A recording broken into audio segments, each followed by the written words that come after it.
नगर में CPEC root पर नगर फैकर अवाम ने अपने मसाइल के हल के लिए सड़क बंद कर दी। सैकड़ों मुसाफिरों को शदीद दुश्वारियों का सामना।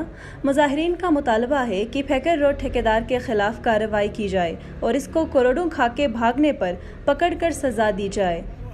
उनका मुतालबा है कि फैकर स्कूलों का PC4 और चारदीवारी का काम जल्द से जल्द मुकम्मल की जाए और चारदीवारी के नाम पर 14 लाख रुपए गबन करने वाले ठेकेदार को भी सजा दी जाए।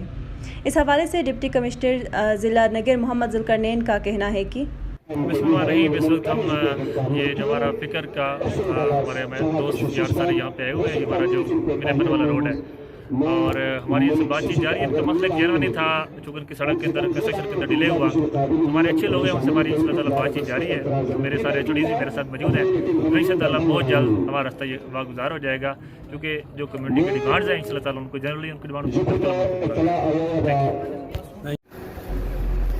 नगर से हमें रिपोर्ट कर रहे थे मोहम्मद कामरान अली।